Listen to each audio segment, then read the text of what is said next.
Reste bien jusqu'à la fin de cette vidéo puisque je vais te montrer pourquoi tu ne devrais pas faire de bonnes résolutions pour 2022, pourquoi publier chaque jour de nouveaux livres sur KDP n'augmentera pas tes résultats et comment j'ai fait pour générer sur KDP 51 707 € pendant Q4 2021. Bienvenue à tous dans cette première vidéo de 2022, bonne année 2022, meilleurs vœux de réussite, de bonheur, de santé et de royalties sur KDP et sur Merch puisqu'on parle de ça sur cette chaîne. Dans cette première vidéo de 2022, j'aimerais profiter pour faire un bilan de 2021, ce qui a marché, ce qui n'a pas marché aussi dans un souci de transparence et vous montrer en transparence mes résultats de 2021 pendant Q4, royalties, dépenses publicitaires, etc. Donc je vais répondre à toutes vos questions. Pourquoi je fais cette vidéo? Pour plusieurs raisons. Déjà, par un souci de transparence, j'aime bien que, en tant que formateur, en tant qu'influenceur d'une thématique, on montre les résultats qu'on a pour être légitime tout simplement. Deuxièmement, pour motiver la plupart d'entre vous, je regarde toujours des vidéos de motivation, de résultats, et plus les chiffres sont gros, plus ça me motive. Ce n'est pas des résultats ou des vidéos pour se vanter, c'est surtout des résultats pour vous motiver, pour vous montrer ce qu'il est possible de faire et vous motiver à passer à l'action massivement en 2022. Donc c'est parti et nous voici donc là sur le rapport. Donc là je mets à jour, on est bien en live et donc on est aujourd'hui le 3 janvier, il est 11h13 le matin et donc vous voyez que janvier repart de plus belle avec 90 ventes dès 11h du matin et on a eu un Q4 assez incroyable avec une journée, un pic de 646 ventes. J'ai fait plus de 2000 € de royalties dans une seule journée, c'était assez incroyable et on avait tout le temps quasiment des journées à plus de 600 ventes, plus de 450 ventes, 530, 560. Les périodes de creux pendant les week-ends, on était quand même à 273 ventes, donc ça fait des belles journées.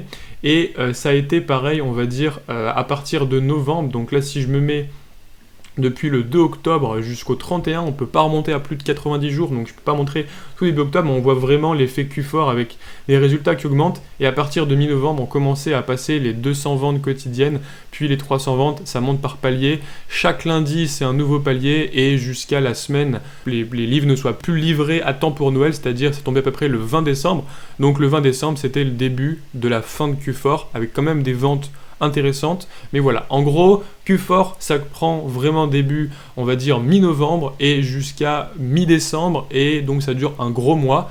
Bien sûr, c'est pas en novembre qu'il faut se préparer, c'est pas là qu'on fait la plupart du travail, tout le travail a été fait avant, voire même avant octobre, mais en tout cas, voilà un petit peu pour le Q4 en termes de timing. Maintenant, j'aimerais vous montrer donc mes royalties sur Q4, donc de octobre à décembre, donc du 3 octobre au 31 décembre. Je compte pas les premiers jours d'octobre, je peux pas remonter plus. Donc j'ai fait 51 707 €. Pour vous montrer qu'on est bien en live, personnalisé, je vais montrer les résultats mois par mois. En octobre, j'ai fait donc on est à 7100 et quelques euros. 7159 € en octobre. En novembre, j'ai généré à peu près le double. Donc, novembre, on est sur... Donc, en novembre, j'ai généré un peu plus du double, donc 15 634 €. Et en décembre, à peu près aussi le double. Donc, en général, c'est comme ça que ça se passe. Le mois de novembre est à peu près x2 par rapport à un mois classique et le mois de décembre est à peu près x2 par rapport à novembre, donc x4 par rapport à un mois classique. C'est un petit peu le genre de résultat qu'on peut attendre. Donc voilà, 29 274 €. Donc c'est des résultats qui sont hyper intéressants, je pensais pas du tout arriver là. Pour être honnête avec vous, je m'étais fixé un objectif de dépasser 10 000 € pendant Q4 un mois, donc j'ai fait x3, quasiment 30 000 € en décembre. Bien sûr, ça c'est pas des résultats nets dans ma poche, il y a eu beaucoup de dépenses de publicité, il y a eu beaucoup de travail en amont, donc je vais vous montrer tout ça. Donc là je suis sur la période par exemple de décembre, et vous voyez qu'en décembre j'ai dépensé 9 000 €. Je vous montre pas toutes les marketplaces, mais en gros, je vous demande de me croire, j'ai dépensé environ 500 € sur deux autres marketplaces, donc 1000 en tout. Donc en gros, j'ai dépensé 10 000 € de publicité en décembre pour 30 000 € de revenus. Ça, c'est pour décembre. Maintenant, je vais vous montrer pour novembre. Donc novembre, en fait, j'ai dépensé moins, mais proportionnellement à mes royalties, j'ai dépensé plus, donc 6 686 € ici qu'on voit en novembre, mais par contre j'ai pas dépensé sur d'autres marketplaces, donc c'était seulement en France que j'ai dépensé le maximum de royalties. Donc là, je vous ai fait un petit tableau, en gros, d'un bilan de mes royalties, et je vous ferai une vidéo sur les royalties merch plus tard, mais vous pouvez d'ores et déjà les voir ici. Donc 7 000 € en octobre, 15 000 € en novembre, 29 000 € en décembre, donc x2, et puis la publicité qui monte aussi.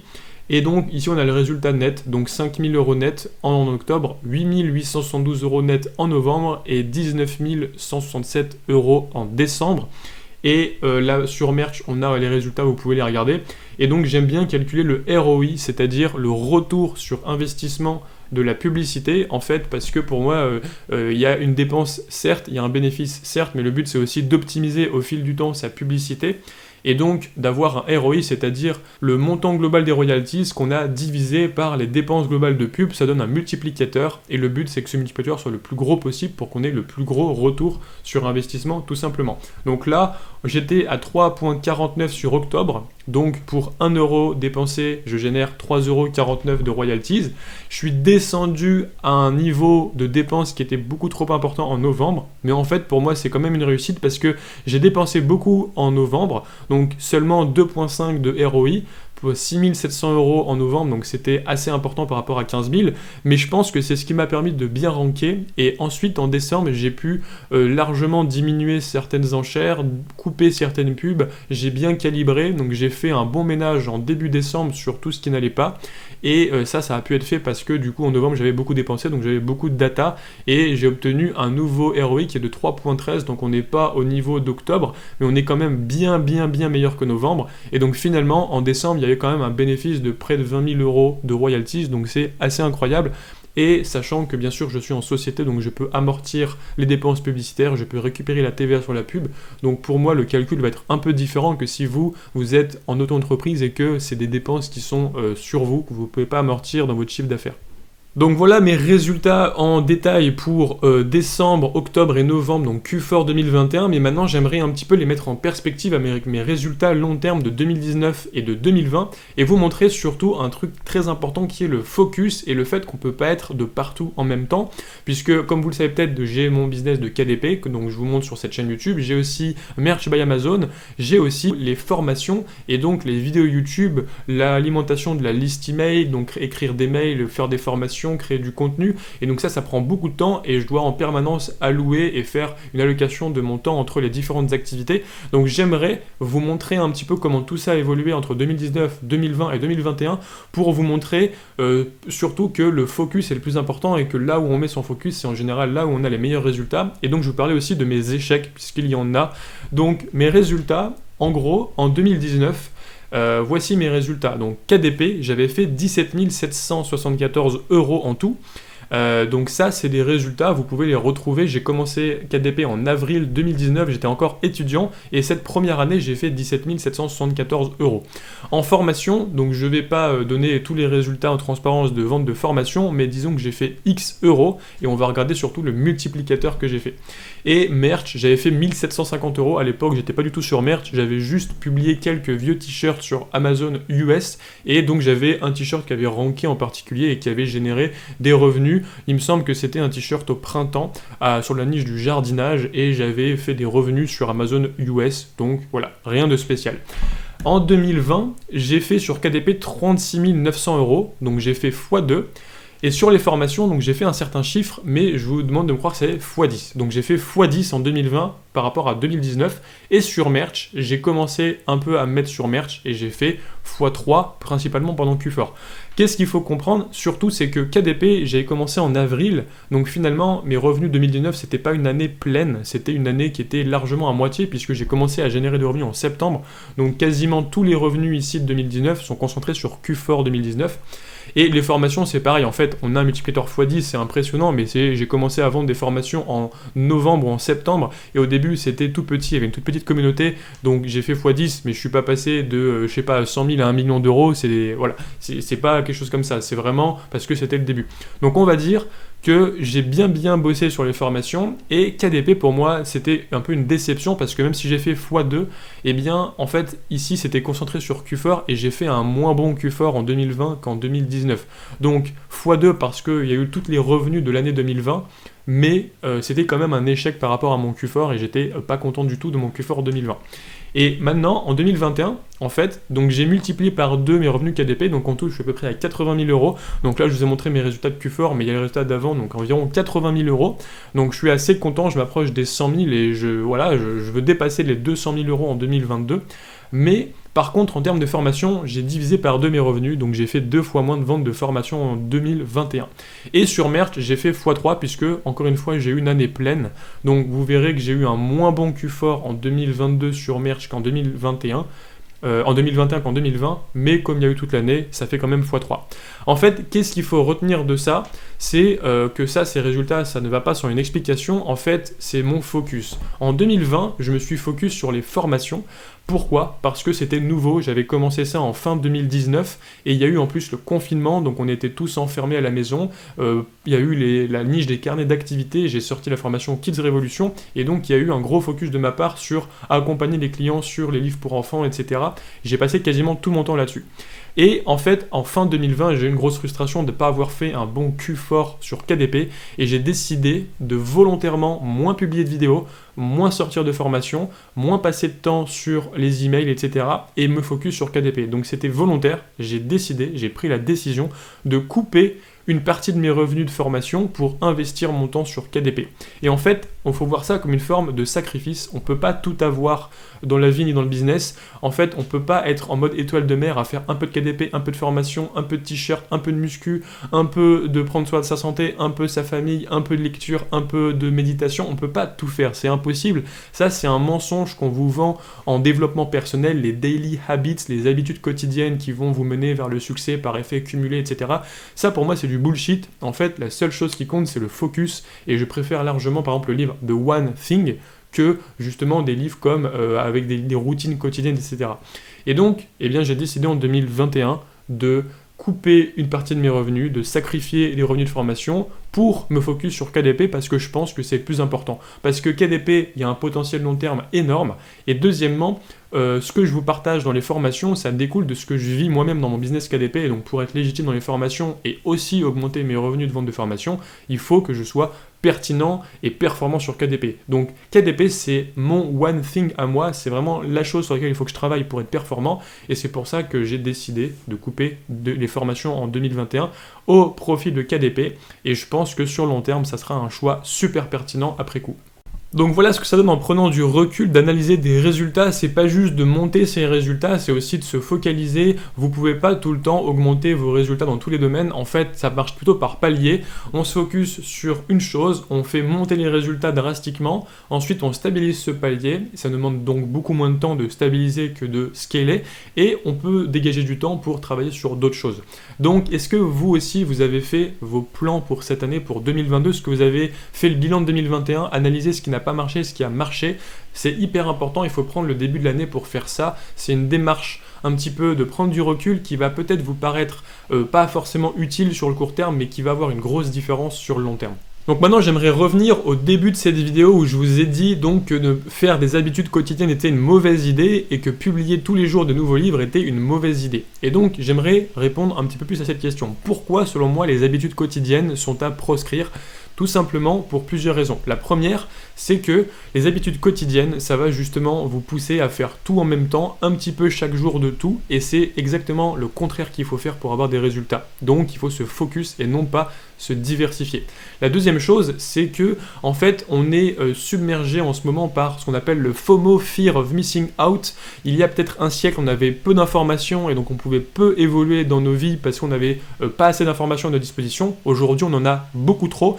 Et le travail aujourd'hui, c'est pas d'être dans une boulimie d'action et d'information, c'est justement de faire le tri. Et je pense que les personnes qui vont le plus réussir dans les prochaines années, dans le prochain siècle de ce monde, c'est des personnes qui vont avoir la capacité à trier les informations, à épurer 95% de ce qui est inutile pour eux. Ça ne veut pas dire que forcément les informations sont inutiles ou mauvaises, c'est juste que par rapport à nos objectifs, il faut être capable de dire non et de se focaliser sur les choses et la chose la plus essentielle pour avancer et se concentrer. Ça, c'est hyper important et je pense que c'est pour ça que les habitudes quotidiennes sont à proscrire. À la place de ça, on préfère faire des plans sur, par exemple, 90 jours. J'ai suivi la formation de Stan Leloup, les plans de 90 jours, qui est absolument incroyable. Et donc, en fait, les plans de 90 jours, c'est hyper efficace. Qu'en fait, on sous-estime tout le temps le long terme et on surestime le court terme. En général, on est beaucoup trop ambitieux sur ce qu'on va faire chaque jour. On va se dire, alors tous les jours, je vais me lever, je vais boire un jus de citron, je vais commencer à lire, ensuite je vais faire 10 livres KDP, ensuite je vais aller faire de la musculation, ensuite je vais aller faire ci, faire ça. On se donne une liste interminable de routines quotidiennes, donc on surestime notre capacité au quotidien à faire des choses, mais par contre, on sous-estime ses objectifs au long terme. On se dit, cette année, je vais faire 10 000 euros de royalties, je vais faire 1 000 euros par mois. Et en fait, il y a une dissymétrie entre ce que vous pensez faire aujourd'hui et ce que vous pensez être capable de faire dans 1 an ou dans 5 ans. Le but, c'est de faire l'inverse, c'est d'être très ambitieux à long terme, mais au quotidien, d'être réaliste et de se focaliser sur une seule chose à la fois. Et c'est comme ça que vous allez avoir les meilleurs résultats. Donc de cette réflexion et un petit peu de mon suivi de cette formation de Stan Leloup, d'avoir lu des livres de développement personnel, d'avoir pris mes vacances de Noël pour faire le bilan, j'ai condensé un petit peu les meilleurs conseils que je peux vous donner pour 2022 pour planifier votre année sur KDP. Et donc j'ai réuni ça au sein d'un nouveau pack que je propose à partir d'aujourd'hui et qui sera terminé dimanche. Donc c'est pas une promotion, c'est un pack unique et il sera supprimé du catalogue puisque c'est la première semaine de janvier. Après, ça aura beaucoup moins de sens de proposer ça. Donc c'est la seule semaine pour laquelle vous pouvez profiter de ce pack. Ce pack, donc je l'ai appelé 2022 décoller enfin sur KDP. Donc dans ce pack, il y a la formation niche et mots-clés rentables qui va vous permettre de trouver des niches, les meilleures niches, de sélectionner les meilleures idées et de trouver les meilleurs mots-clés. Donc c'est un peu une formation ultra théorique qui va vous permettre d'avoir des bases solides. Elle est atemporelle, c'est une formation mise à jour qui a été créée vraiment pour être valable tout le temps. Et donc une fois que vous avez dans la tête toutes ces bonnes stratégies de base pour trouver des bonnes idées et les référencer, il faut savoir comment vous organiser parce que quand on a trop d'idées, justement, on commence à faire l'étoile de mer et on tombe dans le piège de chaque jour un peu plus de livres. Et donc c'est pour ça que j'ai créé 6 vidéos inédites qui vont vous apprendre à planifier votre année. Donc on va apprendre à définir des objectifs réalistes, chiffrés, avec calcul à l'appui. On va apprendre quelques critères qui vont vous permettre d'éliminer 90% des idées que vous auriez pu trouver avec niche et mots-clés rentables, avec une liste interminable d'idées. Et ensuite, surtout, on va voir comment remplir son planning KDP. Et donc, je vous fournis à chaque fois des ressources Excel avec un planificateur d'objectifs avec calcul à l'appui. Je vous fournis des choses qui vont vous permettre de sélectionner les meilleurs projets parmi d'autres comme un calculateur de royalties et un calculateur de marge. Et surtout, je vous fournis mon bonus qui est un template KDP pour préparer vos résultats, vos publications Q1, Q2, Q3, Q4 avec des colonnes à remplir pour avoir vraiment une année qui est structurée, qui est réaliste en termes d'objectifs et qui va vous permettre d'avoir les meilleurs résultats. Le but, c'est vraiment de publier moins, mais de publier mieux en 2022. Et donc ça passe par une phase au début janvier où il faut absolument prendre le temps de planifier son année et ne pas partir dans une habitude quotidienne comme je publie 10 livres par jour, je publie 5 livres par jour, je publie un carnet par jour. Ça, c'est la recette pour ne pas avoir de résultats. Au contraire, il faut se poser et planifier. Et c'est donc l'objectif de cette formation, de ce pack 2022, décoller enfin sur KDP. Donc pour toutes les personnes qui ont bien sûr la formation niche et mots-clés rentables, je vous fournis avec cette petite mise à jour de pack. Et donc pour toutes les autres, eh bien c'est dans la description, vous pouvez rejoindre ce pack et dimanche soir, c'est terminé. Le pack sera supprimé du catalogue. J'espère que cette vidéo résultat vous a plu, vous a permis de voir ce qu'il est possible de faire sur KDP, comment prendre du recul, comment analyser ces résultats et les mettre en contexte un petit peu avec les dépenses de pub, avec le retour sur investissement. Dites-moi dans les commentaires combien vous avez généré pour Q4 2021, décembre, novembre, octobre vos dépenses pub, ça m'intéresse, donc commentez. Vraiment, c'est hyper important qu'on s'entraide tous et qu'on se montre un petit peu les résultats qu'il est possible de faire. Si vous débutez, c'est normal. Moi, mon premier mois, j'ai généré quelques dizaines d'euros maximum. La première année, je générais pas des revenus comme ça a mis du temps, ça fait presque 3 ans en plein temps que je suis dessus, donc il n'y a pas de honte, il n'y a pas de complexe à avoir, on est tous partis de zéro, donc même si vous êtes débutant, motivez-vous et mettez-moi les résultats que vous avez obtenus pendant Q4 2021. Je vous dis à bientôt pour la prochaine vidéo, je vous ferai une vidéo spéciale merch et également d'autres vidéos à venir au mois de janvier. Bonne année encore à tous, meilleurs vœux de bonheur, de santé et de réussite sur KDP. Belle vente, ciao ciao.